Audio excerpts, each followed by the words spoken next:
ऑल्डमायर Republic special elite unit को पूरी दुनिया में गोस्ट के नाम से जाना जाता था।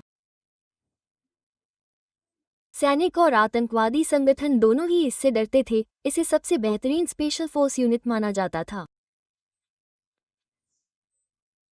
इसके रैंक में सबसे मशहूर एक शख्स था जॉर्ज साई। अक्सर उसे सबसे ताकतवर ऑपरेटिव के तौर पर जाना जाता था। युद्ध में उसकी कुशलता इतनी क्रूर और प्रभावशाली थी कि उसके नाम से ही लोग खौफ खाते थे। दुनिया भर के लोग उसे मिस्टर वॉर कहने लगे थे। यह उपाधि उसने अपने दुश्मनों का लगातार सफाया करके हासिल की थी। लेकिन 6 जुलाई 2025 को रिपोर्ट में बताया गया कि जॉर्ज साई युद्ध में मारा गया।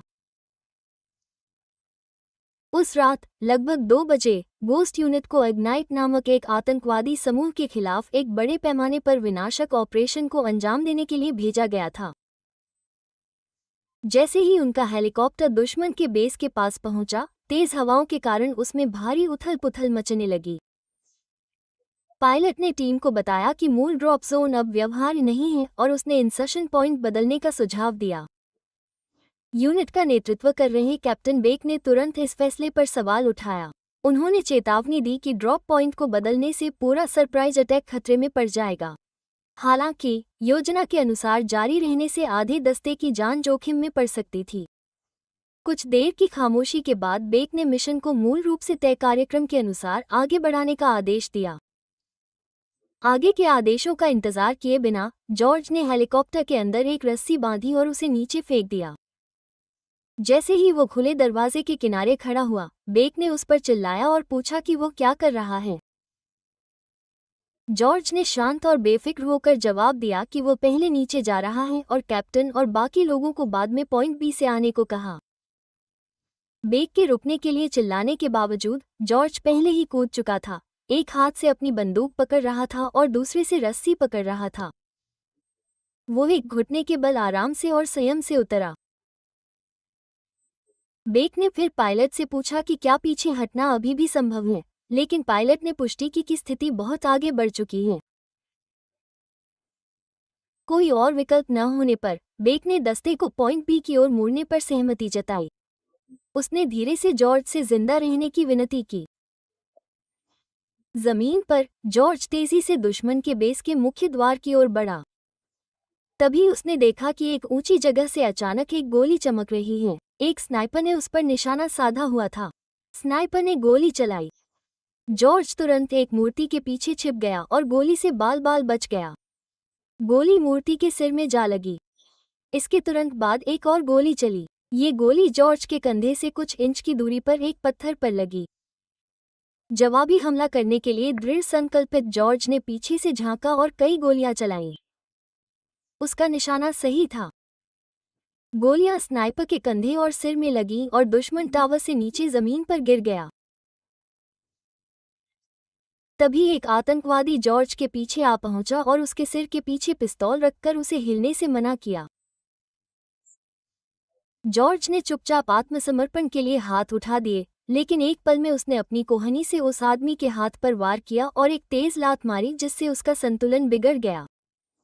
जैसे ही वो गिरा, जॉर्ज उसके पीछे खिसक गया और उसने हमलावर की गर्दन पर अपना हाथ लपेट लिया और उसे घातक सटीकता से तोड़ दिया। इससे पहले कि वो संभल पाता और आतंकवादी आ पहुंचे और उसकी दिशा में गोलियां चलाने लगे, जॉर्ज ने तुरंत सोचा और उस आदमी की लाश को उठाकर ढाल की तरह इस्तेमाल किया जिसे उसने अभी अभी मारा था। जॉर्ज ने जवाबी फायरिंग की तो हवा में गोलियां चलीं और लाश पर लगीं। हमला लगातार जारी था, लेकिन जॉर्ज डटा रहा। वो एक और मूर्ति के पीछे गया, फिर से गोलियां भरीं और हमलावरों को एक एक करके बेरहमी से मार डाला। जैसे ही उनमें से आखिरी गिरा, जॉर्ज का रेडियो फटा। कैप्टन बेक पूछ रहे थे कि क्या वो ठीक है। जॉर्ज ने कुछ नहीं कहा। उसने बस डिवाइस को बंद कर दिया और बेस के अंदरूनी गेट की ओर बढ़ गया। इस बीच कैप्टन बेक और यूनिट के बाकी लोग पॉइंट बी पर उतर चुके थे। एक सैनिक ने बताया कि प्रवेश द्वार को तोड़ने की पूरी तैयारी हो चुकी है और उसने जॉर्ज के बारे में पूछा। बेक ने स्पष्ट रूप से चिढ़ते हुए कहा कि उसकी ओर से कोई प्रतिक्रिया नहीं मिली है। हताशा में उसने बुदबुदाया कि जॉर्ज हमेशा मरने के लिए बहुत उत्सुक रहता है। जब दस्ते ने आखिरकार अपने निर्धारित स्थान से हवेली में प्रवेश किया तो वे वहां का दृश्य देखकर दंग रह गए। जॉर्ज पहले से ही वहां था। स्थिति पहले ही सुलझ चुकी थी। जॉर्ज ने बताया कि हवेली सुरक्षित है और बाकी दस्ते को खुफिया जानकारी इकट्ठा करने का काम सौंपा गया है। बेक ने एक लंबी सांस छोड़ी जबकि उसके पीछे खड़े सैनिक चारों ओर देख रहे थे। फर्श पर खून के धब्बे थे और कमरे में आतंकवादियों की लाशें बिखरी हुई थीं। एक सैनिक, जो स्पष्ट रूप से कांप रहा था, ने फुसफुसाते हुए कहा कि जॉर्ज साई अभी भी एक राक्षस है। मिस्टर वॉर पूरी तरह से। बेक आगे बढ़ा और जॉर्ज का कॉलर पकड़ लिया। उसने जानना चाहा कि जॉर्ज ने अकेले ऐसा क्यों किया। चिल्लाते हुए कहा कि जो सैनिक आदेशों का पालन नहीं कर सकते वे यूनिट के लिए बोझ हैं। जॉर्ज ने अडिग होकर जवाब दिया कि मिशन सफल रहा है, इसलिए कोई समस्या नहीं होनी चाहिए। फिर उसने कहा कि अगर उन्होंने शुरू में योजना के अनुसार ऑपरेशन किया होता तो पूरी यूनिट का सफाया हो जाता, और बेक को ये पता था। बेक ने जॉर्ज पर चिल्लाते हुए कहा कि वह उससे बात न करे। उनके बीच तनाव तब तक बढ़ता गया जब तक कि एक सैनिक ने कदम नहीं बढ़ाया और बताया कि कमांडर चीफ कैप्टन बेक को बुला रहे हैं। जैसे ही वह जाने लगा, बेक ने अपने कंधे के ऊपर से एक आखिरी टिप्पणी की, जॉर्ज को एक विद्रोही बदमाश कहा। जॉर्ज ने जवाब दिया कि वो घमंड में आकर विद्रोह नहीं कर रहा था। उसने बेक के एहसान का बदला चुकाने और अपने मकसद को हासिल करने के लिए ऐसा किया था। यही मायने रखता था, दुश्मन को मारना और जीतना। उसने स्पष्ट किया कि यह विद्रोह नहीं बल्कि जरूरत थी। बेक कुछ देर के लिए रुका, ये सोचकर कि जॉर्ज का क्या मतलब है, फिर चलने लगा। गाड़ी में चढ़ते हुए उसने मन ही मन कहा कि जॉर्ज मर जाएगा। जाने से पहले बेक ने दस्ते को संबोधित करते हुए कहा कि वह मुख्यालय जा रहा है और वह चाहता है कि वे उसके द्वारा छोड़े गए निर्देशों का पालन करें। टीम ने सिर हिलाया। जॉर्ज ने उलझन में पूछा कि बेक ने क्या निर्देश दिए हैं। पूरे दस्ते ने अचानक उस पर हथियार तान दिए। जॉर्ज ने अविश्वास से देखा और जानना चाहा कि क्या हो रहा है। एक सैनिक ने कहा कि उन्हें दुख है, लेकिन वे बस बेक के आदेशों का पालन कर रहे थे। जॉर्ज के चेहरे पर पसीना आ गया और उसके चेहरे पर पसीना आ गया। उसका हाथ पिस्तौल की ओर बढ़ा और तभी एक गोली उसके माथे पर लगी। हवा में खून की बौछारें होने लगीं। जॉर्ज पीछे की ओर गिर पड़ा और वो समझने की कोशिश कर रहा था कि क्या हुआ था। अब उसे समझ में आ गया था कि बेक ने शुरू से ही उसकी हत्या की योजना बना रखी थी। उस आखिरी पल में उसे सोफिया नाम की एक नर्स की कोमल आवाज याद आई, जिसने एक बार उससे कहा था कि उसे जिंदा वापस आना होगा। फिर एक तेज, चुभती हुई आवाज आई। जॉर्ज की आंखें खुल गईं। उसने जो देखा वो बहुत ही भयावह था। एक कंकाल जैसी लाश, जिसके सड़ते हुए मांस पर जोंकें दावत उड़ा रही थी। वो हौंफने लगा और चिल्लाया, ये कहते हुए कि यह मौत की गंध है। जब वो उठा तो उसने महसूस किया कि वो एक ट्रक के पीछे है। चारों ओर लाशें हैं। उसके चेहरे, हाथ और शरीर के कुछ हिस्सों पर पट्टियां बंधी हुई थीं। उसे समझ नहीं आ रहा था कि क्या हो रहा है। उसे यकीन था कि इग्नाइट ऑपरेशन में उसकी मौत हो गई है। अचानक पिछले दरवाजे खुले और लाशें कूड़े की तरह नदी में फेंक दी गईं। जैसे ही जॉर्ज का शरीर किनारे की ओर खिसका, उसने मुश्किल से सड़क के किनारे को पकड़ लिया और खुद को सुरक्षित बाहर निकाला। अपने घुटनों पर ही उसने जोर से सांस छोड़ी। वो बहुत करीब था। नदी की ओर देखने पर उसने देखा कि अनगिनत लाशें धारा में बह रही हैं। ये दृश्य उसे डरा गया। गंध असहनीय थी। वो मृतकों की संख्या और उनके क्षय के बारे में बड़बड़ा रहा था। ऊपर चीलें मंडरा रही थीं और शवों पर भोजन कर रही थीं। उसने खुद से पूछा कि क्या वो विचित्र जिले के सामने पहुंच गया है। ट्रक के अंदर एक बूढ़ा आदमी बड़बड़ा रहा था कि सुबह सुबह कचरा साफ करना एक गड़बड़ है। ड्राइवर ने उसे जवाब देते हुए कहा कि इसे टोक्यो खाड़ी में मछलियों को खाना खिलाने के समान समझे। जॉर्ज किनारे पर खड़ा था और गाड़ी लुढ़क गई। नमकीन हवा उसकी आखिरी पट्टियों को भी फाड़ रही थी।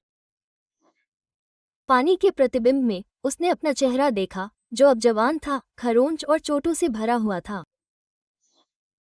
जब उसने प्रस्थान करने वाले ट्रक की बातचीत सुनी तो उसे अचानक कुछ एहसास हुआ। टोक्यो खाड़ी, इसका केवल एक ही मतलब हो सकता है। वो अपने वतन जापान पहुंच गया था। और इस तरह 6 जुलाई 2025 को दुनिया को लगा कि जॉर्ज साई की मृत्यु हो गई है। लेकिन सच तो ये था कि वो हताशा के एक द्वीप पर पुनर्जन्म ले चुका था। जॉर्ज चुपचाप खड़ा था, ये सवाल करते हुए कि वो कहाँ पहुंच गया। कुछ देर पहले वो मध्य पूर्व में था, लेकिन अब वो खुद को जापान की टोक्यो खाड़ी में पाता है। अचानक हुए इस बदलाव का कोई कारण नहीं था, बस एक ही सुराग था, दूर से आ रहा कूड़ा करकट वाला ट्रक। वो चुपचाप उसे देखता रहा, उसके चेहरे के भाव समझ नहीं आ रहे थे। बाद में जॉर्ज को घने जंगल में भागते देखा गया। थोड़ी दूर जाने के बाद भी वो जल्दी ही थक गया और उसे सांस लेने में दिक्कत होने लगी। वो सोचने लगा कि उसके शरीर को क्या हो गया है। वो एक ऐसे व्यक्ति के लिए बहुत कमजोर लग रहा था जो कभी एक ताकतवर सैनिक था। उसे एहसास हुआ कि अब उसकी प्राथमिकता जीवित रहना है, इसलिए उसने भोजन और पानी की तलाश करने का फैसला किया। उसने एक बांस की डंडी तोड़ी और एक ऊंचे पेड़ की डाल पर बैठकर पानी पिया। ये पल उसे एक पुराने मिशन की याद दिलाता है, जब वो इसी तरह जंगल में अपने साथियों से बिछड़ गया था। इसके तुरंत बाद जॉर्ज को दूर एक शहर दिखाई दिया। जैसे जैसे वो पास पहुंचा, उसे एहसास हुआ कि यह शहर अनजाना है। सड़कों पर कूड़ा करकट बिखरा हुआ था। बूढ़े लोग चुपचाप फुटपाथ पर काम कर रहे थे और जगह वीरान लग रही थी। जॉर्ज ने सोचा कि यह टोक्यो खाड़ी के पास कहीं होगा, लेकिन हालात देखकर वो भ्रमित हो गया। जब उसने एक खाली डिब्बे पर कदम रखा और नीचे देखा, तो उसके पैरों के नीचे कूड़े का ढेर था। उसे यकीन ही नहीं हुआ कि जापान में ऐसी झुगी झोपड़ी भी हैं। उसे सबसे ज्यादा झटका तब लगा जब उसने पास में ही एक टूटे हुए शीशे में अपना प्रतिबिंब देखा। जो चेहरा उसे घूर रहा था वो उसका नहीं था, वो बिल्कुल किसी और का था। वो जो देख रहा था उसे समझ नहीं पा रहा था और सोच रहा था कि क्या वो कोई और इंसान बन गया है। जब वो शीशे को घूर रहा था, तभी अचानक एक हाथ ने उसके कंधे को पकड़ लिया। उसके पीछे से एक आवाज आई जिसका नाम माचियो था। जॉर्ज ने तुरंत प्रतिक्रिया दी। वो घूमा, अपने पीछे खड़े व्यक्ति को पकड़ लिया और उसकी गर्दन पर वार किया। लड़का सदमे में चिल्लाया और चिल्लाया कि यह वही है, मासा। जॉर्ज रुक गया और उसे देखा। वो नाम नहीं पहचान पाया, लेकिन लड़के के पास कोई हथियार नहीं था। और गौर करने पर जॉर्ज को एहसास हुआ कि इस नए शरीर में उसे माचियो के नाम से जाना जा सकता है। उसने मासा से पूछा कि क्या वो उसे जानता है और वो क्या चाहता है। मासा अभी भी कांप रहा था। उसने पूछा कि उसने उस पर अचानक हमला क्यों किया। उसने जोर देकर कहा कि उसने केवल अपने दोस्त को पुकारा था। एक पल के बाद जॉर्ज ने माफी मांगी और अपना हाथ बढ़ाया। मासा ने उसका हाथ पकड़ लिया और खुद को जमीन से उठा लिया। मासा ने स्वीकार किया कि उसे सुरक्षित देखकर राहत मिली। उसने बताया कि वो तब से चिंतित था जब से माचियो, जॉर्ज की वर्तमान पहचान, को लगातार पीटा जा रहा था। जॉर्ज हैरान था और उसने पूछा कि ऐसा क्यों है। मासा ने उसे बताया कि खनन क्षेत्र में झा की बात सर्वोपरि थी और यही सभी गालियों के पीछे का कारण था। तभी पीछे से एक आवाज ने बातचीत को बाधित किया। चोटी वाले बालों वाले एक व्यक्ति जिहा ने मासा को सुन लिया था और पूछा कि क्या उसने उसे सिर्फ नाम से पुकारा था। मासा डर के मारे जम गया, जबकि जॉर्ज शांत और स्थिर था। झा ने अपनी मुट्ठी भींची और उनके पास आया, मासा पर अपमान का आरोप लगाते हुए। उसने उसे याद दिलाया कि एक नाबालिग गुलाम को बिना सम्मान के उसे संबोधित करने का अधिकार नहीं है और घोषणा की कि ऐसा करने पर उसे सजा मिलेगी। बिना किसी चेतावनी के जिहा ने मासा पर हमला किया और उसे जोर से मुक्का मारा, जिससे वो दीवार से जा टकराया। जॉर्ज वहीं खड़ा होकर देखता रहा। झा ने जाकर मासा को बालों से पकड़ लिया। जब मासा दर्द से चिल्लाया तो झा ने फिर से नियम दोहराया कि अगर कोई आदेश नहीं मानता तो उसे जुर्माना देना होगा, और अगर कोई उसे परेशान करता है तो उसे भी जुर्माना देना होगा। मासा घबरा गया, चिल्लाया कि उसने झा का नाम नहीं लिया था। उसने माचियो की ओर इशारा करते हुए दावा किया कि उसने ऐसा किया था। उसने कहा कि उसने केवल माचियो के कहने पर काम किया था। जिहा जॉर्ज की ओर मुड़ा, उसकी आंखें सिकुड़ी हुई थी। उसने मासा को छोड़ा और आगे बढ़ गया। उसने कहा कि यह आश्चर्यजनक है कि माचियो इतनी पिटाई से बच गया। वो जॉर्ज से आंखें मिलाते हुए मुस्कुराया। उसने पूछा कि माचियो लेस दैन अज्ञात ग्रेटर दैन की आंखों में क्या गड़बड़ है, और उसके शांत भाव को देखकर उसका मजाक उड़ाते हुए कहा कि ऐसा लग रहा है कि उसे पर्याप्त पिटाई नहीं मिली है। जॉर्ज चुप रहा। जिया उनके करीब आया और उनके चेहरे एक दूसरे से इंच भर दूर हो गए। उसने कहा कि उसके घमंडी लुक की वजह से उसे एक और पेनल्टी मिली है। फिर उसने जॉर्ज के चेहरे पर सीधा मुक्का मारा। हालांकि जॉर्ज ने उसे आसानी से चकमा दे दिया। उसकी हरकत से ही उसे समझ आ गया था कि जा एक नौसिखिया है। जिया ने चौंककर एक और वार करने की कोशिश की। जॉर्ज ने उसे भी चकमा दे दिया। उसने कहा कि उसे आम लोगों से लड़ने में कोई दिलचस्पी नहीं है, लेकिन अगर जा ने हमला करने की जिद की तो वो आगे बढ़ जाएगा। उसकी आंखें ठंडे इरादे से जल रही थीं। वो जा के अगले मौके से बच निकला और चेहरे पर एक जोरदार वार किया। जा ने वार सह लिया, लेकिन अपने पैरों पर खड़ा रहा। उसका चेहरा गुस्से से विकृत हो गया। जॉर्ज ने अपनी मुट्ठी भींच ली और इस बदलाव का विश्लेषण किया। उसने एक दमदार वार किया था, लेकिन जा नीचे नहीं गिरा था। इसका मतलब था कि यह नया शरीर जितना उसने सोचा था उससे कमजोर था। फिर से आगे बढ़ते हुए जॉर्ज ने एक और वार को चकमा दिया और जिहा पर हमला कर दिया। उसका मानना था कि कमजोर शरीर के साथ भी कोहनी से किए गए वार में काफी ताकत होनी चाहिए। उसने झा के चेहरे पर सीधा वार किया। झा के मुंह से खून बहने लगा और वो घुटनों के बल बैठ गया और अपना चेहरा पकड़ लिया। जॉर्ज उसके पास खड़ा हो गया और उसने ठंडे शब्दों में कहा कि जिहा के लिए उसे हराना नामुमकिन है।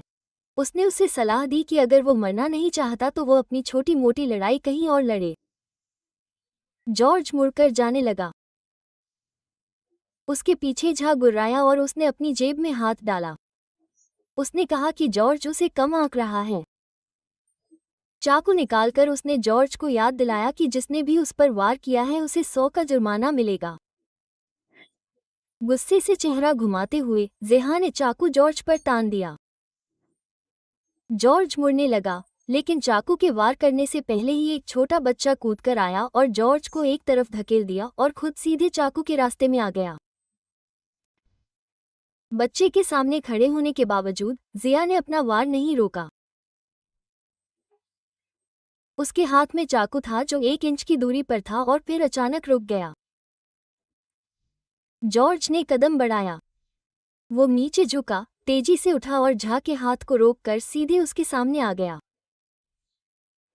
उसके चेहरे पर ठंडक छा गई और झा उसके हाव भाव में आए अचानक बदलाव को देखकर डर गया। जॉर्ज ने गुस्से में दांत पीसते हुए और आंखें चौड़ी करते हुए पूछा कि क्या जिहा ने अब चाकू निकाल लिया है और वो मरने या मारने के लिए तैयार है।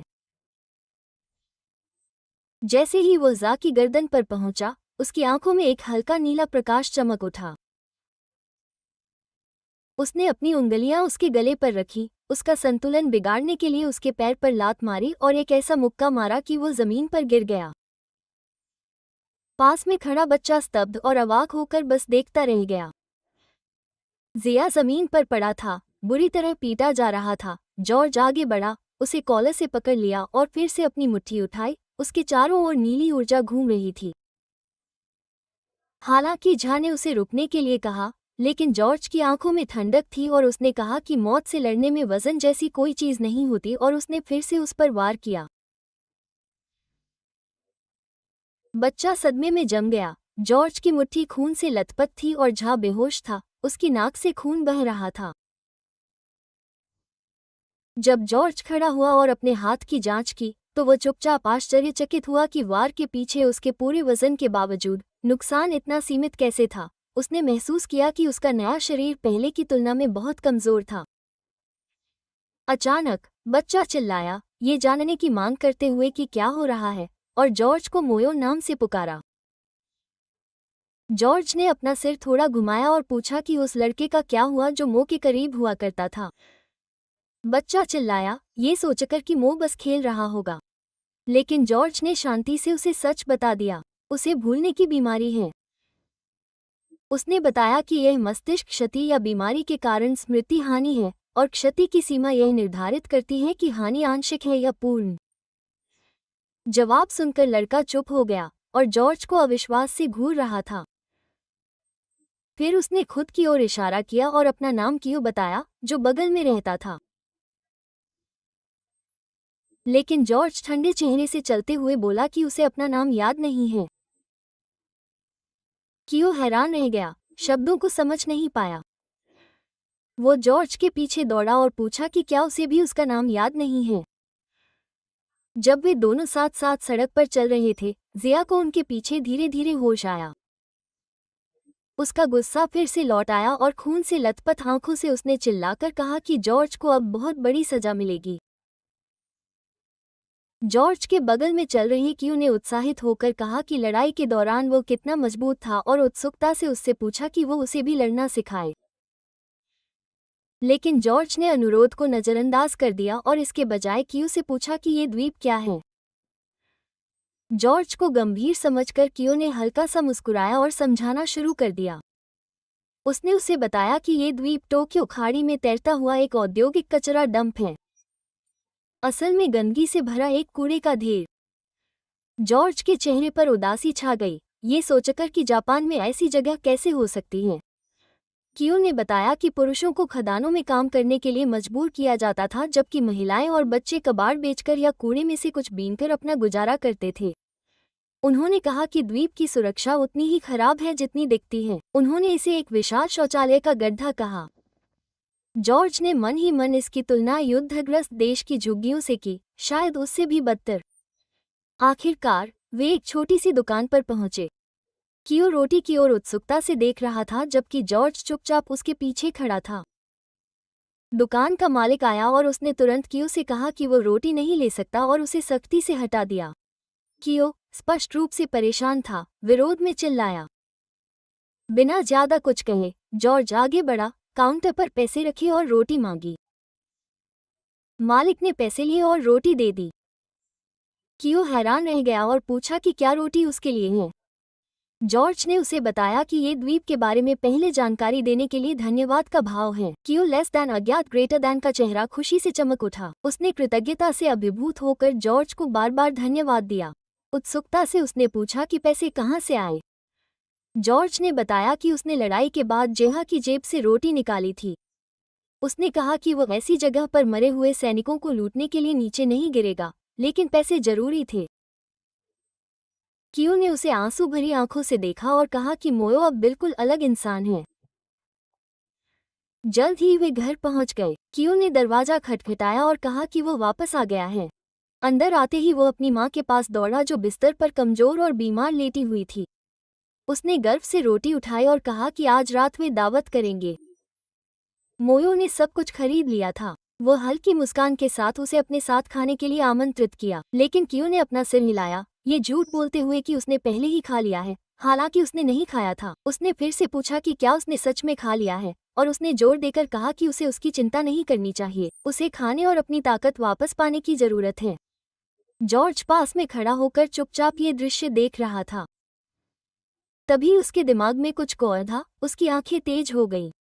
बिना कुछ कहे वो मुड़ा और सामने के दरवाजे पर जोर से धक्का मारा। उसे खोलने की कोशिश की, लेकिन वो हिला नहीं। कुछ ही देर में घर में आग लग गई। धुआं भरता देख कियो और उसकी मां डर के मारे चिल्लाने लगे। बाहर जा एक दुष्ट मुस्कान के साथ खड़ा ये सब देख रहा था। उसके साथ कई खनन मजदूर भी थे, जिन्होंने घर में आग लगाने में मदद की थी। झा की आंखें चमक उठी और खुशी से झूमते हुए उसने अपनी तलवार की धार चाटी। उसने कहा कि जॉर्ज को उसे मारने की सजा मिली है। आग ने भयंकर रूप ले लिया था और धुएं के साथ हवा में तेजी से फैल रहा था। अचानक मची अफरा तफरी को देखकर कियो घबरा गया और उसने आग की लिपटों को देखकर हैरान रह गया। वो सोच रहा था कि उनके घर में आग कैसे लग गई। अंदर जॉर्ज धुएं के बीच ध्यान लगाकर खड़ा था और उसने तुरंत स्थिति का जायजा लिया। उसे तुरंत एहसास हो गया कि आग दुर्घटना नहीं थी, यह एक जाल था।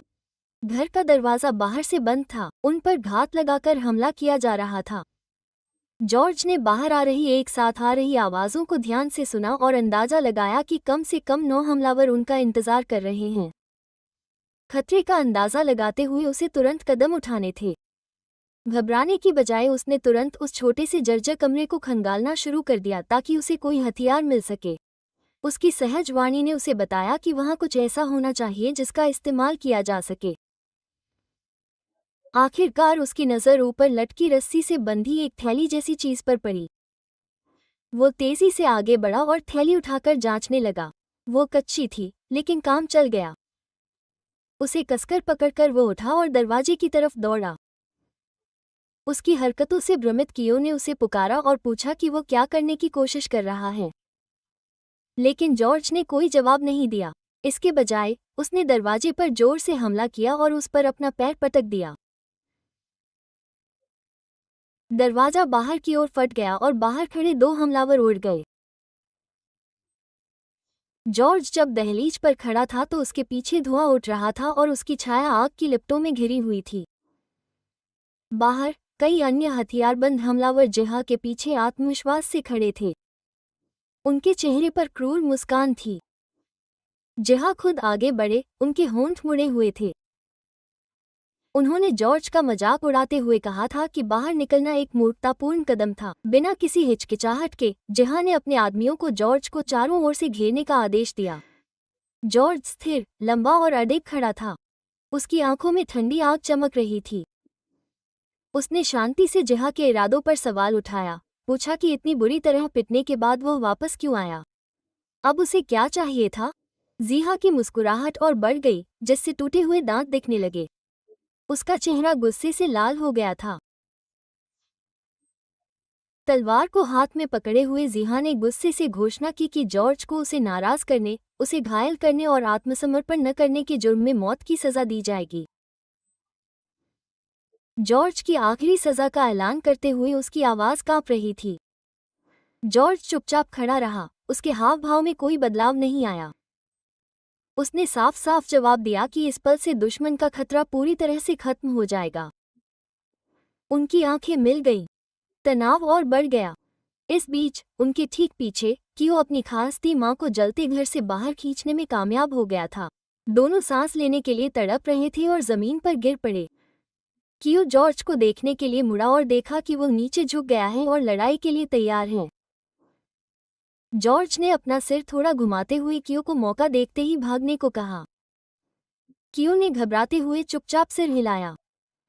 हमलावरों में से एक चिल्लाते हुए आगे बढ़ा और कहा कि वो जॉर्ज को भागने नहीं देगा, लेकिन जॉर्ज ने अपनी हथेली में एक पत्थर पकड़ रखा था। जैसे ही हमलावर कुछ फीट की दूरी पर आया, जॉर्ज ने तलवार उठाई और बहुत ही सटीकता से पत्थर फेंका। पत्थर सीधे हमलावर के सिर पर लगा और वो तुरंत जमीन पर गिर गया। उसकी खोपड़ी पर एक स्पष्ट और क्रूर निशान बन गया। कियो और जॉर्ज दोनों स्तब्ध होकर देखते रहे। जॉर्ज गिरे हुए शरीर के पास खड़ा था और अपने हाथ में रखे बैग को उठा रहा था। अब ये स्पष्ट हो गया था कि उसने कपड़े में पत्थर भरकर एक अस्थायी लेकिन बेहद घातक हथियार बनाया था। उसने खुद को समझाया कि यह कुलीन हथियारों के बीच एक पसंदीदा हथियार है। हालांकि गति बनाने और लक्ष्य पर पटकने पर यह सरल लगता है, लेकिन यह भयानक क्षति पहुंचाने में सक्षम था। इसे विशेष रूप से एक ही निर्णायक वार में मानव लक्ष्यों को निष्क्रिय करने के लिए डिजाइन किया गया था। यांत्रिक सटीकता के साथ लाठी घुमाते हुए जॉर्ज बाकी हमलावरों पर झपटा। वे हथियार उठाए उसकी ओर दौड़े, लेकिन जॉर्ज उससे तेज था। उसने एक के बाद एक उन पर वार किए। हर वार साफ, सोच समझकर और असरदार था। जमीन पर खून के छींटे थे। अफरा तफरी मच गई। जिहा की आंखें चौड़ी हो गईं। वो समझ नहीं पा रहा था कि वो क्या देख रहा है। एक एक करके उसके सभी आदमी हारकर और दर्द से कराहते हुए जमीन पर गिर पड़े। जॉर्ज उनके बीच ऐसे खड़ा था जैसे कोई तूफान आ गया हो। जॉर्ज अभी भी लाठी पकड़े हुए था। फिर उसने जिहा की तरफ देखा और ठंडी आवाज में बुदबुदाया कि वो आखिरी बचा है। डर के मारे जिहा बोल नहीं पा रहा था। उसे लगा जॉर्ज मजाक कर रहा होगा, लेकिन फिर गुस्से और अपमान से भरकर जिहा चिल्लाया और जॉर्ज पर तलवार से हमला कर दिया। जॉर्ज नहीं हिला। जैसे ही जिहा करीब आया, उसने लाठी से उसके हाथ पर एक जबरदस्त वार किया, जिससे वो तुरंत टूट गया। जिहा दर्द से कराह उठा और उसकी तलवार जमीन पर गिर गई। वो अपने टूटे हुए अंग को पकड़कर घुटनों के बल बैठ गया। जॉर्ज उसकी तरफ बढ़ने लगा। जिहा ने ऊपर देखा। उसके चेहरे पर डर का साया था। उसकी आंखें जॉर्ज की मुट्ठी में घूम रहे ब्लैकजैक पर टिकी हुई थीं। जिहा ने दया की भीख मांगते हुए जॉर्ज से रुकने की विनती की, ये कहते हुए कि अब और सजा की जरूरत नहीं है। लेकिन जॉर्ज की आवाज ठंडी थी, लगभग यांत्रिक। उसने जवाब दिया कि जो कोई भी उसकी जान को खतरा है उसे पूरी तरह से खत्म कर देना चाहिए। जैसे ही जॉर्ज ने आखिरी वार के लिए ब्लैक जैक उठाया, जिहा ने डर से अपनी आंखें बंद कर लीं। उसी पल क्यू ने आगे बढ़कर जॉर्ज का हाथ पकड़ लिया और उसे रुकने के लिए चिल्लाया। जॉर्ज से उसे न मारने की विनती करते हुए क्यू के गालों पर आंसू बहने लगे। उसने जोर देकर कहा कि कोई कितना भी ताकतवर क्यों न हो, हत्या करना गलत है। क्यू ने उससे हत्यारा न बनने की विनती की। जॉर्ज की पकड़ ढीली हो गई। उसने एक गहरी सांस ली और धीरे से हथियार नीचे कर दिया। जी ने इंतजार नहीं किया। वो अपने पैरों पर खड़ा हुआ और अपनी जान बचाने के लिए भाग गया। जॉर्ज पीछे हटा जैसे कि वो ब्लैक जैक को जी की पीठ पर फेंकना चाहता हो, लेकिन क्यू ने उसे फिर से कसकर पकड़ लिया और उससे ऐसा न करने की विनती की। फिर भी उसने उसे फेंका, लेकिन वो जी से चूक गया और पास में ही एक स्टील के खंभे से जा टकराया। जी ने एक बार देखा, फिर छाया में गायब हो गया। क्यू ने राहत की सांस ली और रुकने के लिए जॉर्ज को धन्यवाद दिया। जॉर्ज उसके बगल में खड़ा था, चुपचाप जी को गायब होते देख रहा था। वो धीरे से, लगभग खुद से ही बुदबुदा रहा था, हत्यारे शब्द पर सवाल उठा रहा था। बाद में उस रात पीली चांदनी के नीचे एक गोदाम खामोश खड़ा था। उसके दरवाजे कसकर बंद थे। अंदर जिहा अपने घुटनों पर खून से लथपथ और अपमानित था। वो एक लंबे चौड़े आदमी के सामने गिड़गिड़ा रहा था जो एक पुराने सोफे पर आराम से बैठा था। उसके सुनहरे बाल और भारी भरकम शरीर था। जिहा ने रोते हुए उस आदमी से कहा कि जॉर्ज ने उसे मारा है। उसने एक पागल की तरह हथियार घुमाया और उसके शब्दों में जॉर्ज पूरी तरह से पागल था। उसने उस आदमी से जॉर्ज को सजा देने की भीख मांगी। उद्धरण चिन्ह। सुनहरे बालों वाला आदमी धीरे से खड़ा हुआ और जोर से सहमति जताई कि ऐसा व्यवहार वास्तव में अक्षम्य था। जिहा मुस्कुराया, ये सोचकर कि आखिरकार न्याय उसके पक्ष में था। लेकिन अचानक उस आदमी ने जिहा के चेहरे पर एक क्रूर मुक्का मारा, जिससे उसकी नाक तुरंत टूट गई। जिहा के मुंह और नाक से खून बहने लगा। पास में खड़े एक अन्य प्रवर्तक ने उपहास करते हुए पूछा, एक पर्यवेक्षक एक नाबालिग गुलाम से कैसे हार सकता है? उसने इसे दयनीय बताया। जेड के संभलने से पहले गोरे आदमी ने अपनी भारी भरकम अंगूठियों से सजी मुठियां भींच लीं और दूसरा दंडात्मक वार किया।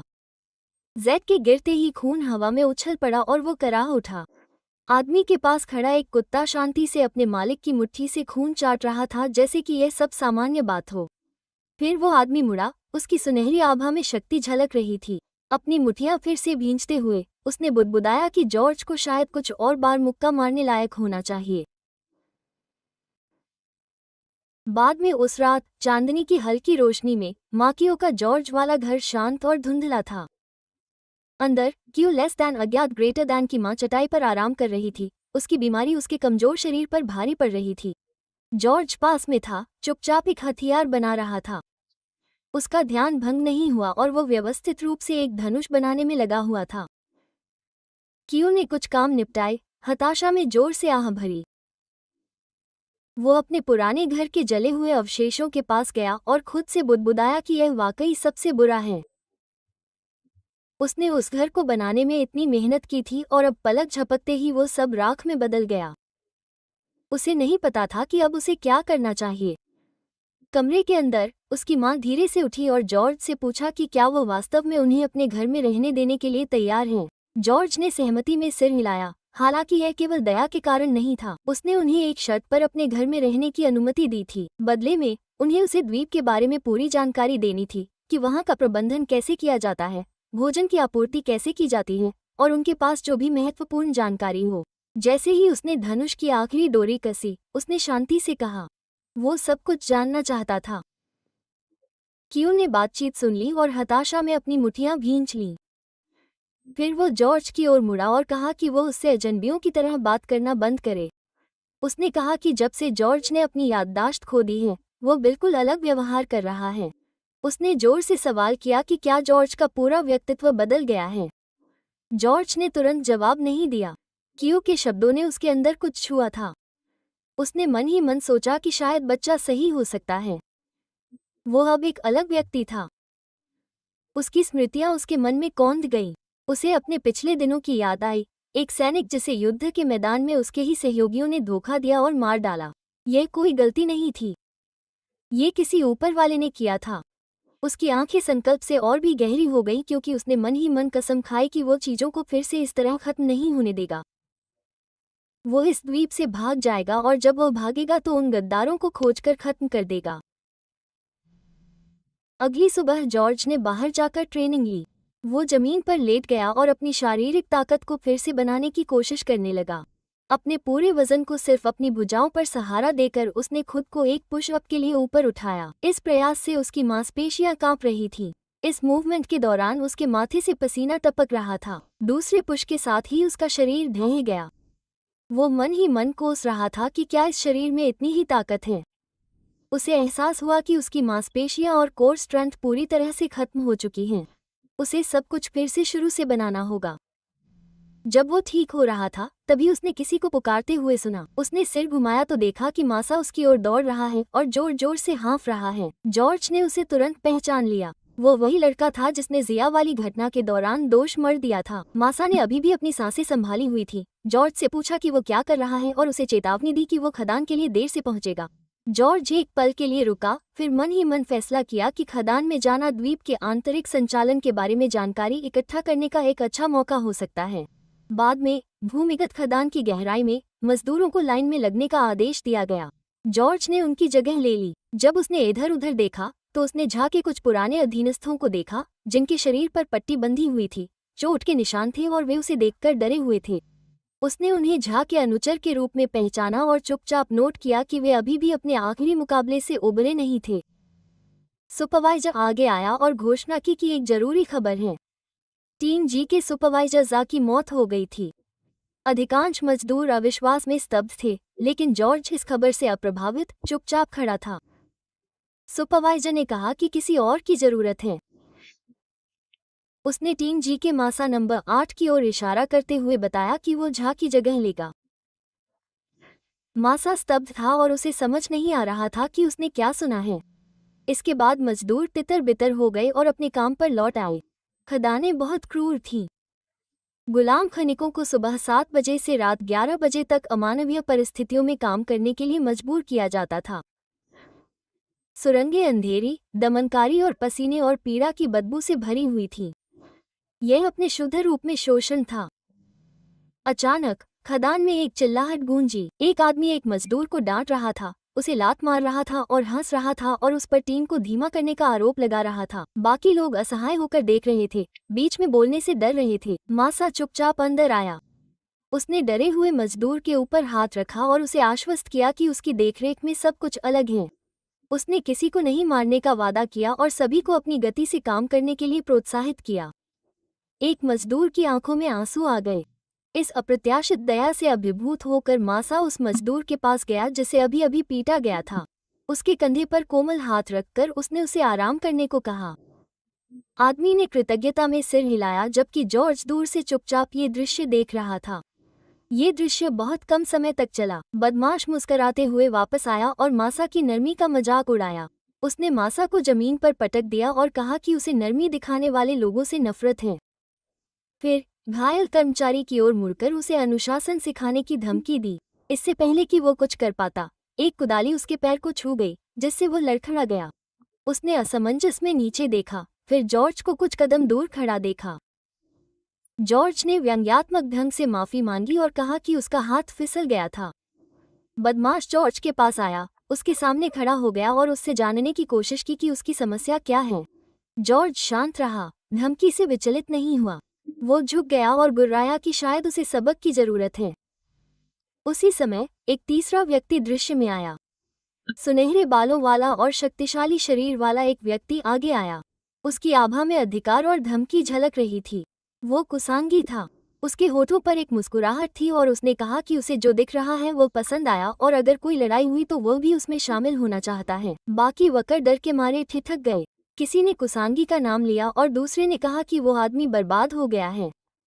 बदमाश ने तुरंत पीछे हटने की कोशिश की और हकलाते हुए कहा कि उसका ऐसा कहने का कोई मतलब नहीं था और वो कभी कुसांगी से लड़ने की हिम्मत नहीं करेगा। लेकिन कुसांगी को माफी मांगने में कोई दिलचस्पी नहीं थी। उसके चेहरे पर अंधेरा छा गया, उसकी मुठ्ठियां भींच गईं। वो चिल्लाया कि अगर वो आदमी नहीं सुन रहा है तो उसे मर जाना चाहिए।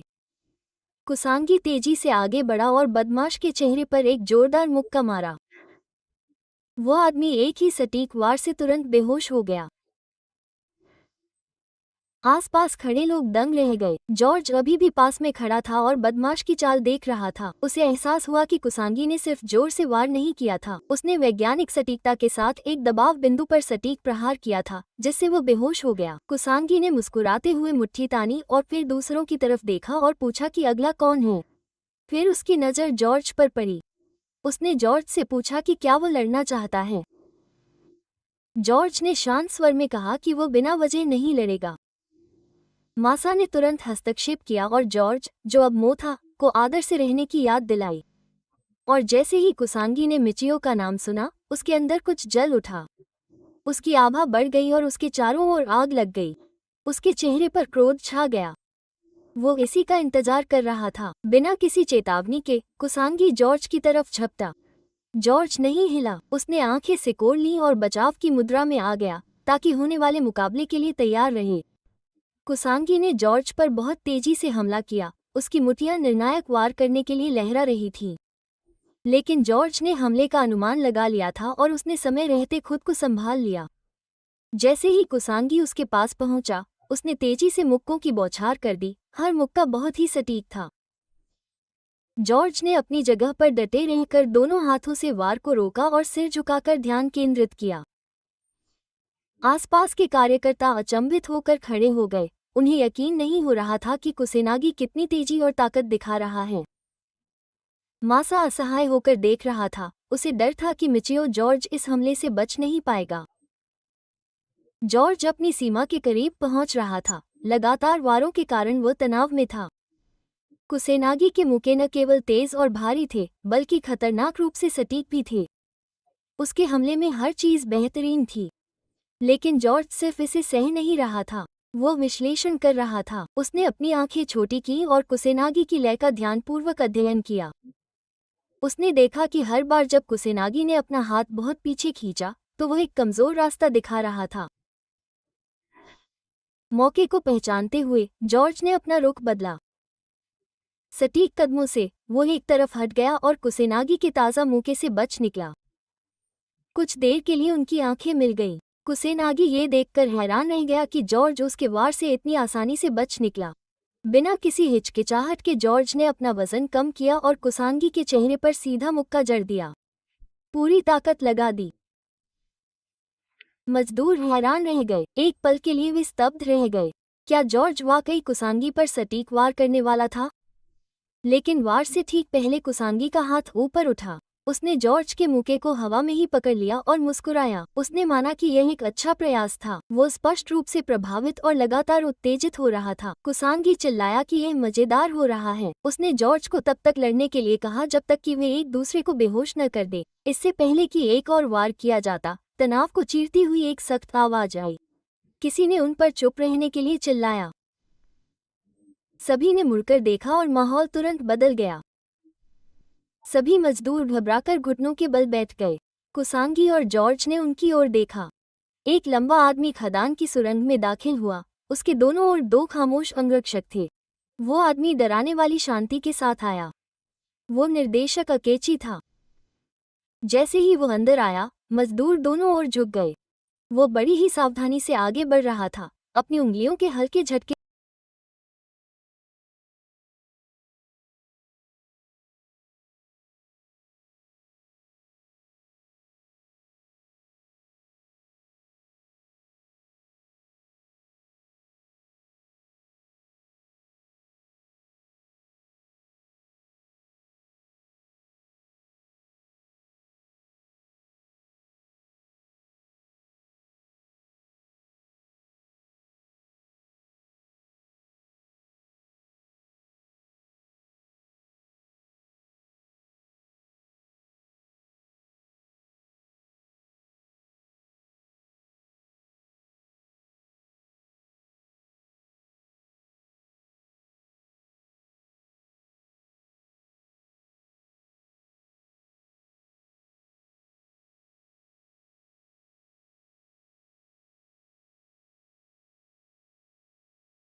कुछ घंटों बाद प्रशिक्षक ने घंटी बजाई और मजदूरों को बताया कि उनकी शिफ्ट खत्म हो गई है और उन्हें अपने औजार नीचे रखने का निर्देश दिया।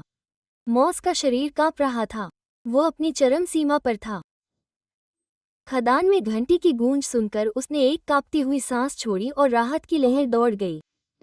तभी उसकी नज़र जॉर्ज पर पड़ी। वो हैरान रह गया। जॉर्ज अभी भी तनकर खड़ा था, मानो उस पर मेहनत का कोई असर न हुआ हो। मासा को आश्चर्य हुआ कि इतनी मेहनत और यहाँ तक की लड़ाई के बाद भी जॉर्ज इस तरह कैसे खड़ा है।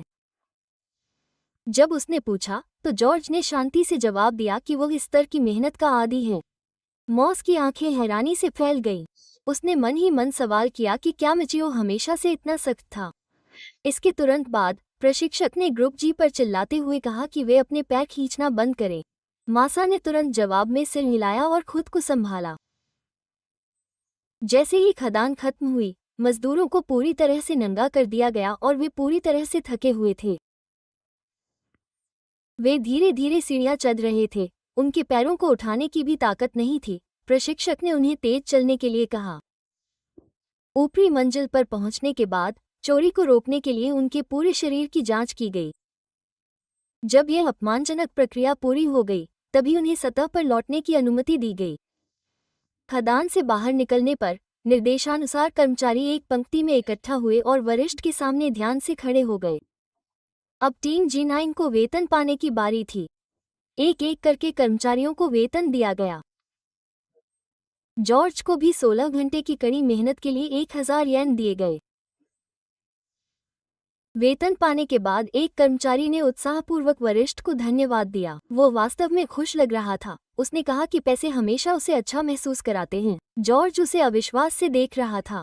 वो समझ नहीं पा रहा था कि इतनी कम रकम पाकर कोई इतना खुश कैसे दिख सकता है। अचानक पहियों के घूमने की आवाज आई। एक गाड़ी आ रही थी। कर्मचारी उत्साह से झूम उठे। जॉर्ज हैरान होकर इधर उधर देखने लगा, जबकि बाकी लोग आपस में खुशी से कानाफूसी कर रहे थे। वो हैरान था कि हो क्या रहा है। वो स्माइली सेल नाम की एक खाने की गाड़ी निकली। उसमें से एक खुशमिजाज लड़की उतरी और मजदूरों को उनकी मेहनत के लिए धन्यवाद दिया। उसके बगल में खड़ी एक और महिला ने कहा कि स्माइली सेल का समय हो गया है। फिर लड़की ने बताया कि मजदूरों ने दिन भर कड़ी मेहनत की है, इसलिए आज खनन मूल्य वृद्धि दिवस है और हर चीज पर 20% की छूट है। जॉर्ज अभी भी उलझन में था। उसने चुपचाप खुद से पूछा कि खनन मूल्य वृद्धि दिवस क्या है। मजदूरों ने बिना किसी हिचकिचाहट के गाड़ी की तरफ दौड़ लगाई। वे डिस्काउंट कीमत पर अपने पसंदीदा खाने पीने की चीजें खरीदने के लिए उत्सुक थे। गाड़ी के परिचारकों ने मजदूरों को कुछ स्नैक्स मुफ्त में भी दिए, जिससे उनका उत्साह और बढ़ गया। जल्द ही गाड़ी के आसपास का इलाका ग्राहकों से भर गया। उनके थके हुए चेहरों पर मुस्कान लौट आई। एक आदमी ने बियर का कैन खोला और कहा कि उसे ये बहुत पसंद है। इससे उसके शरीर की हर कोशिका सक्रिय हो गई। एक और आदमी, जिसने अपनी पूरी दिहाड़ी 1000 येन खाने पर खर्च कर दी थी, नट्स और बियर खाकर संतुष्ट होकर बैठा था, बस अपना पेट भरने के लिए। जॉर्ज चुपचाप ये सब देख रहा था और सोच रहा था कि यह अजीबोगरीब बदलाव कैसा है। अभी कुछ देर पहले इन लोगों के साथ गुलामों जैसा व्यवहार किया जा रहा था और अब वे बच्चों की तरह हंस रहे थे और खुशी मना रहे थे। अचानक मासा पीछे से आया और बोला कि यह सब अच्छा ही होगा। जॉर्ज ने उसकी तरफ मुड़कर पूछा कि वो कुछ क्यों नहीं खरीद रहा है। मासा ने शर्मिंदगी से मुस्कुराते हुए कहा कि वो खरीदना चाहता है, लेकिन उसने कसम खाई है कि जब तक वो पेरिसो पास खरीदने लायक पैसे नहीं जुटा लेता, तब तक वो एक भी येन खर्च नहीं करेगा। जॉर्ज ने उत्सुकता से उसकी तरफ देखा और पूछा कि पेरिसो पास क्या होता है। मासा उसके सवाल से हैरान रह गया। उसने जॉर्ज को याद दिलाया कि उन्हें इसके बारे में पहले दिन ही बताया गया था। उसे वो दिन याद आने लगा जब एक आदमी ने सभी नए आने वालों को संबोधित करते हुए कहा था कि उस पल से वे मिट्टी में रेंगने वाले गुलाम हैं। उनसे हद से ज्यादा काम लिया जाता है और उन्हें जिंदा रहने के लिए मुश्किल से ही खाना दिया जाता है। वे जानवरों से भी बदतर जिंदगी जी रहे हैं। लेकिन ऐसे नरक में भी उस आदमी ने उनसे कहा था, पैसा बोलता है। अगर कोई बाहर निकलना चाहता है तो उसे 10 लाख येन बचाने होंगे। इससे उसे पेरिसो पास मिल जाएगा, जो द्वीप से आज़ादी का पक्का टिकट है। उद्धरण चिन्ह। मासा ने बताया कि यह सुनकर सभी बहुत खुश हुए थे कि वहां से निकलने का रास्ता है। वे सभी उस रकम को बचाने के लिए दृढ़ संकल्पित हो गए थे, चाहे उन्हें कितनी भी पिटाई क्यों न झेलनी पड़े या कितनी भी थकान क्यों न हो। उस पल से मासा ने एक फैसला कर लिया था, चाहे उसे कितनी भी बार लात मारी जाए, चाहे वो टूटने के कितने भी करीब क्यों न आ जाए, वो तब तक एक भी येन खर्च नहीं करेगा जब तक वो अपने लक्ष्य तक नहीं पहुंच जाता। जॉर्ज ने जब सुना तो उसे सिस्टम समझ में आने लगा। उसने सोचा कि ऐसी नारकीय परिस्थितियों में भी कोई विद्रोह नहीं होगा, क्योंकि उनके सामने हमेशा 2 गाजर लटकी रहती हैं। एक थी उम्मीद, पेरिस पास का वादा, द्वीप का नेतृत्व करने और अपने छीने हुए अधिकारों को वापस पाने का सपना। दूसरा था खुशी, खाने पीने से मिलने वाला क्षणिक संतोष जिससे वे अपने दुखों को भूल जाते थे। जॉर्ज को तब एहसास हुआ कि खनन कर्मचारी और उनके पीछे खड़े ताकतवर लोग ये बात अच्छी तरह जानते थे। उन्होंने इसका फायदा उठाकर कर्मचारियों को बरगलाया। जब उन्हें समझ आया कि व्यवस्था कितनी घिनौनी है तो उनके चेहरे पर गुस्सा आ गया। जॉर्ज ने बिना कुछ कहे अपनी मुड़ी हुई तनख्वाह निकाली और उसे देखने लगा। फिर मासा की तरफ बढ़ते हुए उसने उससे पूछा कि पेरिसो पास खरीदने के लिए उसे और कितने पैसे चाहिए। मासा इस सवाल से हैरान रह गया। उसे समझ नहीं आया कि जॉर्ज ये क्यों जानना चाहता है और जवाब देने में हिचकिचाया। जॉर्ज ने उसे आश्वस्त किया, उसे शांत रहने को कहा और वादा किया कि वो जानकारी लीक नहीं करेगा। फिर उसने अपनी तनख्वाह दिखाते हुए कहा कि वो मासा को भागने में मदद करना चाहता है। मासा को अब भी यकीन नहीं हो रहा था। उसने आखिरकार स्वीकार किया कि उसके पास केवल 940,000 येन है। उसे 10 लाख तक पहुँचने के लिए 60,000 और चाहिए। जॉर्ज ने जल्दी से हिसाब लगाया कि अगर वे दोनों मिलकर काम करें और अपनी तनख्वाह बचाएं, तो वे प्रतिदिन 2000 येन कमा सकते हैं। मासा को अपने लक्ष्य तक पहुंचने में ठीक 30 दिन और लगेंगे। मासा ने जॉर्ज की चिंता की सराहना की, लेकिन वह हैरान रह गया और उसने पूछा कि जॉर्ज ने ऐसा क्यों किया। उसके लिए इतनी दूर तक जाने को तैयार था। एक खड़ी पहाड़ी की चोटी के किनारे खड़े होकर जॉर्ज ने जवाब दिया कि वो ये सब मासा के लिए नहीं, बल्कि खुद के लिए कर रहा है। नीचे बहती नदी को देखते हुए जॉर्ज ने पूछा कि क्या द्वीप पर कोई नाव या डॉक है। मासा ने सिर हिलाया और कहा कि नहीं है। नदी के चारों ओर चट्टानें हैं जिन्हें वो खुद देख सकता था। उसने बताया कि पूरा द्वीप खड़ी चट्टानों से घिरा हुआ है और साफ साफ कहा कि यह तो बस सामान्य ज्ञान है। जॉर्ज ने चुपचाप सांस छोड़ी। फिर बिना कुछ कहे वो चट्टान से नीचे उतरने लगा। मासा चौंक गया और उसे रुकने के लिए कहा, ये कहते हुए कि वो पागल हो गया है। लेकिन जॉर्ज ने पीछे मुड़कर देखा और पूछा, इस कानूनविहीन क्षेत्र में भी कानून है। तभी हवा में एक धीमी और यांत्रिक आवाज आई। एक उड़ता हुआ ड्रोन उसके ऊपर मंडराता हुआ आया। उसमें एक बंदूक और एक निगरानी कैमरा लगा हुआ था। जॉर्ज ने उसे तुरंत पहचान लिया। वो मिलिट्री ग्रेड का था। वो चुपचाप उसे देखता रहा, ये जानकर दंग रह गया। उन पर नजर रखी जा रही थी। कुछ देर बाद ड्रोन ने गति का पता लगाया और अपने लक्ष्य पर ध्यान केंद्रित किया। उसके आंतरिक सिस्टम ने पुष्टि की। ट्रैकिंग शुरू हुई। लक्ष्य प्राप्त हुआ। इस बीच जॉर्ज वापस चट्टान पर चढ़ने के लिए संघर्ष कर रहा था। मासा, जो अभी भी किनारे के पास खड़ा था, ड्रोन को घूरते हुए सदमे में था। वो समझ नहीं पा रहा था कि वो क्या देख रहा है और जोर से सोच रहा था कि यह चीज क्या है। जैसे ही जॉर्ज खुद को वापस चट्टान पर खींचने में कामयाब रहा, उसने मासा को भागने के लिए चिल्लाया। मासा चौंक गया और घबरा गया। उसे समझ नहीं आया कि जॉर्ज उस पर क्यों चिल्ला रहा है। फिर बिना किसी चेतावनी के एक गोली उसके चेहरे के पास से निकल गई, बस इतनी सी कि वो स्तब्ध रह गया। इस घटना ने उसे वास्तविकता में वापस ला दिया और दोनों आदमी भागने लगे। जैसे ही वे दौड़े, मासा ने जानना चाहा कि क्या हो रहा है और ड्रोन क्या है। जॉर्ज ने समझाने की जहमत नहीं उठाई। उसने बस उसे चुप रहने और आगे बढ़ने के लिए कहा। उसकी आवाज में इतनी तेजी थी कि बहस की कोई गुंजाइश नहीं थी। ड्रोन ने फिर से गोलीबारी शुरू कर दी, लेकिन दोनों बड़ी मुश्किल से उसके आगे निकल पाए। भागते हुए जॉर्ज ने पीछे देखा और ड्रोन के पैटर्न को देखा। उसने उसे तुरंत पहचान लिया। वो एसजी नेमेसिस 1.0 था, एक सैन्य मॉडल जिसे उसके डिटेक्शन रेंज में आने वाले लक्ष्यों का पीछा करने और उन्हें खत्म करने के लिए डिजाइन किया गया था। वो जानता था कि एक बार जब ये किसी पर लॉक हो जाता है तो ये तब तक नहीं रुकता जब तक कि लक्ष्य मर न जाए। उसे याद आया कि एसजी नेमेसिस 1.0 को सैनिकों के बीच एक भयानक उपनाम मिला था, पागल पीछा करने वाला। इसे कत्लेआम का एक निर्दयी हथियार के रूप में जाना जाता था जिससे अनुभवी दिग्गज भी कांप उठते थे। ड्रोन की गोलियों की बौछार उनके पीछे हो रही थी और मासा फिर से चिल्लाया, समझ नहीं पा रहा था कि क्या हो रहा है। जॉर्ज अभी भी भागते हुए अचानक दिशा बदल देता है और मासा को अपने पीछे आने का आदेश देता है। मासा उसे चेतावनी देने की कोशिश कर रहा था कि जॉर्ज के पास एक और ड्रोन है। आगे का रास्ता बंद था, लेकिन जॉर्ज ने जोर देकर कहा कि वे फिर भी वहां जाएं। वे दोनों झाड़ियों में छिप गए और पूरी ताकत से भागते रहे। ड्रोन लगातार पेड़ों के बीच से गुजरता हुआ और अपनी ऊंचाई और कोण को अविश्वसनीय सटीकता के साथ समायोजित करता हुआ उसका पीछा करता रहा। जॉर्ज ने देखा कि उसकी ट्रैकिंग क्षमता कितनी विशिष्ट और उन्नत थी।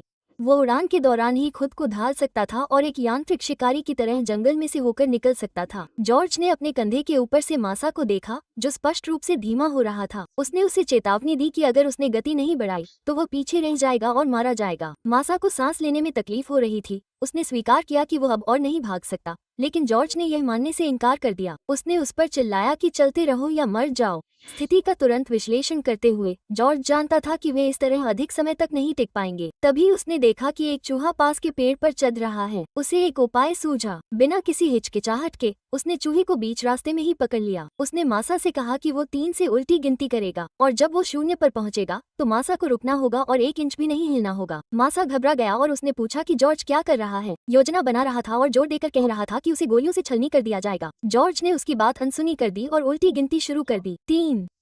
मासा ने उससे रुकने और सोचने की विनती की। 2। जैसे ही जॉर्ज गोलियों से बचते हुए एक लट्ठे के ऊपर से कूदा, ड्रोन अभी भी करीब आ रहा था। वो आगे बढ़ता रहा। 1। मासा चिल्लाया। उसे यकीन था कि अब अंत हो गया है। जॉर्ज ने चूहे से धीरे से माफी मांगी, फिर 0 कहा और उसे सीधे ड्रोन की ओर फेंक दिया। ड्रोन के सेंसर ने बीप की, एक नया चलता हुआ लक्ष्य दर्ज किया। उसका लक्ष्यीकरण प्रणाली तुरंत बदल गई। अब हवा में उड़ रहे चूहे पर ध्यान केंद्रित किया गया। लक्ष्य अपडेट किया गया। फायरिंग।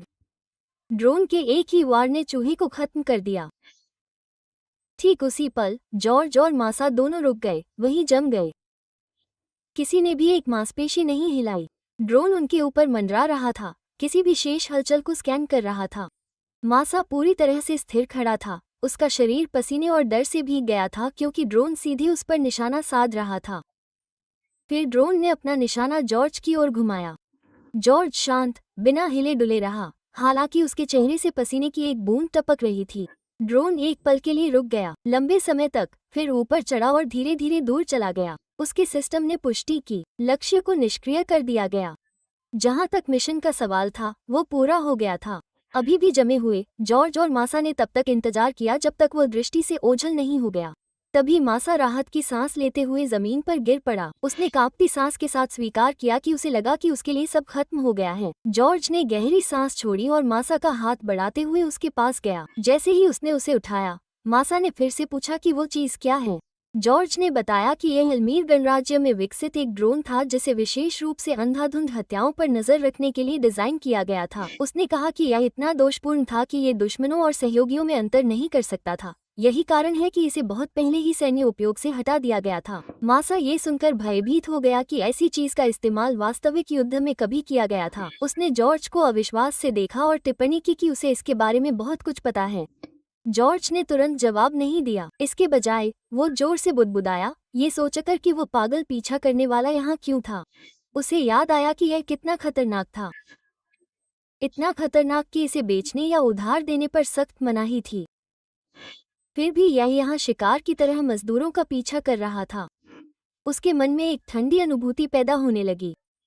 क्षितिज की ओर देखते हुए जॉर्ज ने खुद से सवाल किया कि क्या ये द्वीप किसी तरह उस अल्मीर सेना से जुड़ा हो सकता है जिसमें वो कभी सेवा करता था। बाद में उस रात चमकदार चांदनी में जॉर्ज घर लौट आया। उसने चुपचाप दरवाजा खोला और अंदर कदम रखा। क्यू स्टोव के पास खड़ा कुछ पका रहा था। जॉर्ज को देखते ही उसने उसे उसके पुराने नाम मिचियो से पुकारा। क्यू ने तब टिप्पणी की कि जॉर्ज को उस दिन लौटने में काफी देर हो गई। कमरे के कोने से क्यू की माँ, जो अभी भी अपने बिस्तर पर लेटी हुई थी, ने लड़के को हल्के से डांटा और कहा कि उसे कुछ और पूछने से पहले घर वापस आने पर स्वागत है कहना चाहिए। इस बीच जॉर्ज ने बर्तन पर नजर डाली और सोचा कि क्यू क्या पका रहा है। क्यू ने नकली आक्रोश के साथ प्रतिक्रिया दी। जॉर्ज से पूछा कि क्या वो भी इसे भूल गया था। उसने जॉर्ज को याद दिलाया कि यह उसका अपना विशेष व्यंजन है जिसे जॉर्ज तब पसंद करता था जब वह मिचियो था। हालांकि क्यू को खुद इस संबंध के बारे में कुछ भी पता नहीं था। हालांकि खाना देखने में अच्छा नहीं लग रहा था। जॉर्ज को एक नज़र में ही लग गया था कि खाना औसत से भी कमतर है। लेकिन कियो बहुत खुश था और उसने गर्व से कहा कि अब वे इतना बढ़िया बचा हुआ खाना खा सकते हैं और इसके लिए उसने जॉर्ज को धन्यवाद दिया। कियो ने इस पल की सराहना की। जैसे ही उसने अपने मिश्रण से एक कटोरा भरा, जॉर्ज ने मन ही मन इसे बढ़िया बचा हुआ कहने के विचार पर सवाल उठाया। कुछ मिनट बाद जॉर्ज, कियो और कियो की मां एक साथ खाने के लिए बैठे थे। कियो उस खुशबू को देखकर बहुत खुश हुआ। उसे लगा कि यह बहुत अच्छी खुशबू है, लेकिन जॉर्ज चुपचाप उस खाने को देखता रहा। आखिरकार उसने एक निवाला लिया और तुरंत महसूस किया कि यह कितना खट्टा है। उसने मन ही मन सवाल किया कि क्या यह इंसानों के खाने के लिए सुरक्षित भी है। उसकी तुलना में तो उसे सेना का राशन भी बेहतर लगा। इस बीच क्यू पूरे उत्साह से खा रहा था और खाने का आनंद ले रहा था।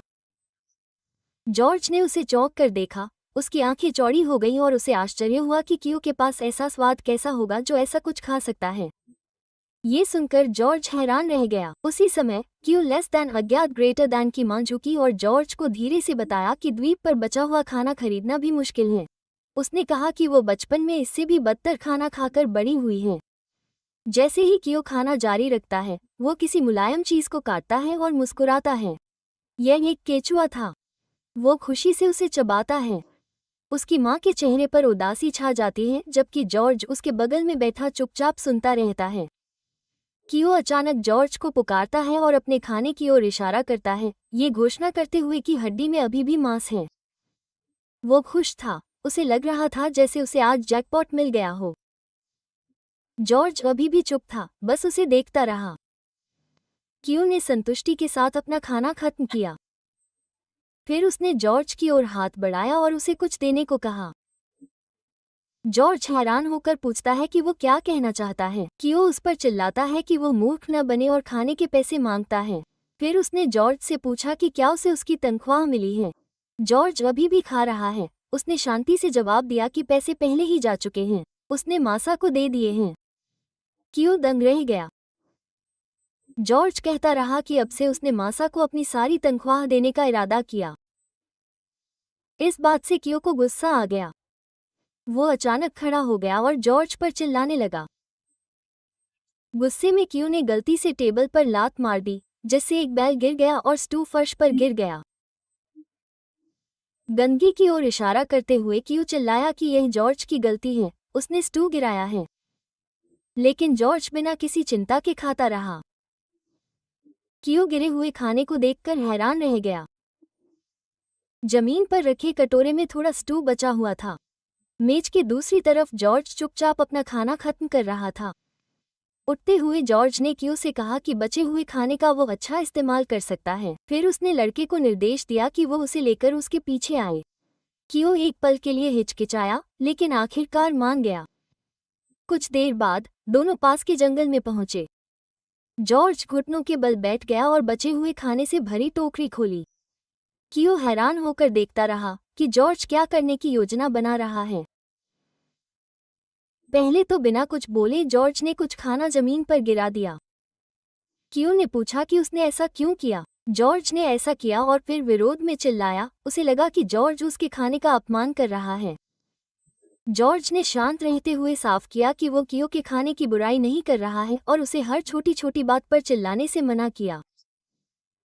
टोकरी को सही जगह पर रखते हुए जॉर्ज ने बताया कि वो बचे हुए खाने का इस्तेमाल कर रहा है। फिर उसने खाने का जाल बिछाना शुरू कर दिया और कियो से कहा कि बचा हुआ खाना जिसमें तेज बदबू हो, जंगली जानवरों को लुभाने के लिए बहुत अच्छा है। दूसरे शब्दों में कहें तो ये किसी चीज को बाहर निकालने के लिए काफी है। कियो समझ गया कि जॉर्ज जाल बिछा रहा है। उसने पूछा कि वे क्या पकड़ने की कोशिश कर रहे हैं। जॉर्ज ने जवाब दिया कि वे शायद चूहे या दूसरे छोटे जानवर पकड़ेंगे। कियो हैरान रह गया और उसने पूछा कि क्या जॉर्ज को चूहे खाने में कोई दिक्कत नहीं है। उसने बताया कि उसने एक बार सुना था कि चूहे खाने के बाद पेट की समस्या से लोगों की मौत हो गई थी। जाते जाते जॉर्ज ने उसे बताया कि शहर के नाले में रहने वाले चूहे बीमारी फैलाने वाले होते हैं, लेकिन जंगल के चूहे प्रोटीन का एक अच्छा स्रोत होते हैं। फिर जॉर्ज ने कियो से पूछा कि क्या उसे चूहे पसंद नहीं हैं। अगर नहीं, तो उसने कहा कि वे चूहे खाकर खाएं। थोड़ी और दूर तक चले। घनी झाड़ियों से गुजरते हुए क्यू ने पूछा कि क्या वे और जाल लगाने जा रहे हैं। जॉर्ज ने जवाब दिया कि उन्हें ऐसा क्यों नहीं करना चाहिए, खासकर इतनी घनी झाड़ियों में। उसने बताया कि यह इसलिए कारगर है क्योंकि झाड़ियां बहुत घनी हैं। जानवर पास आने में सुरक्षित महसूस करते हैं। तभी जॉर्ज की आंखें चमक उठी क्योंकि उसने आगे कुछ देखा। उसने क्यू से कहा कि जानवर तब आएंगे जब उन्हें सुरक्षित महसूस होगा। क्यू लेस दैन अज्ञात ग्रेटर दैन की आंखें भी ये देखकर चौड़ी हो गईं। एक बड़ा पक्षी जाल में फंस गया था। उसकी गर्दन रस्सी से बंधी हुई थी। उसकी चोंच अभी भी चारे के रूप में इस्तेमाल किए गए केचुए तक पहुंचने की कोशिश कर रही थी। जॉर्ज ने क्यू से पूछा कि क्या ये रात के खाने के लिए काफी होगा। आश्चर्यचकित और अति प्रसन्न, क्यू ने सहमति में सिर हिलाया। दृश्य खनन स्थल के प्रशासनिक भवन में बदल गया। अंदर उप निदेशक वैसिमा इस सप्ताह की रिपोर्ट निदेशक अकेची को प्रस्तुत कर रहे थे।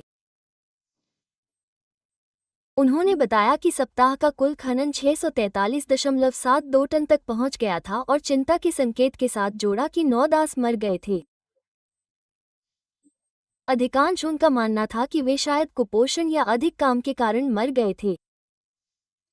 वैसिमा ने ये कहने से पहले हिचकिचाहट दिखाई कि भले ही वे गुलाम थे, फिर भी जीवन जीवन है। उन्होंने अकेची से पूछा कि क्या हमें खाने की मात्रा बढ़ानी चाहिए या ब्रेक लेने चाहिए।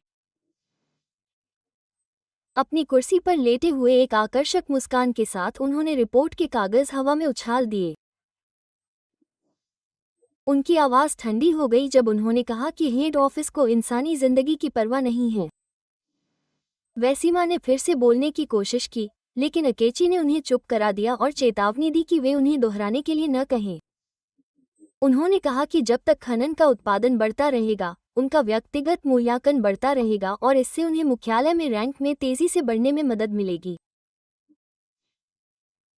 आगे झुकते ही उनके चेहरे पर उदासी छा गई और उन्होंने कहा कि वे हमेशा के लिए उस गंदे कूड़े के द्वीप पर नहीं रहना चाहते।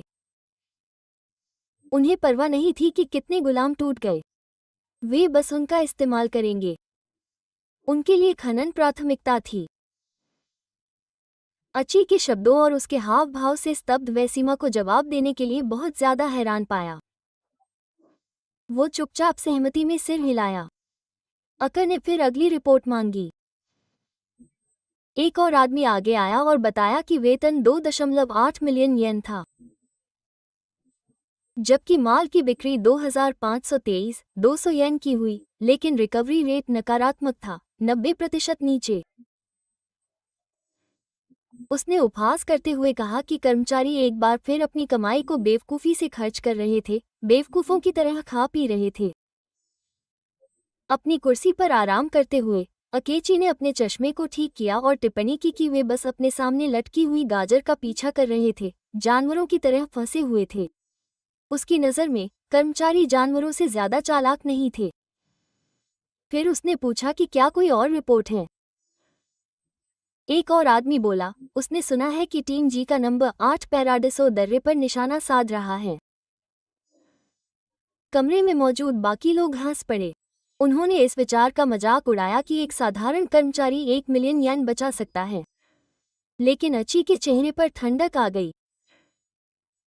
उसके होठों पर एक अशुभ मुस्कान थी और वह धीरे से बुदबुदाया, टीम जी का नंबर 8 जी। देखने के लिए धन्यवाद। अगर आपको यह वीडियो पसंद आया है तो लाइक, कमेंट और अधिक कंटेंट के लिए सब्सक्राइब करना न भूलें। हमारे नवीनतम अपलोड पर अपडेट रहने के लिए बेल आइकन को दबाएं। मिलते हैं अगले में।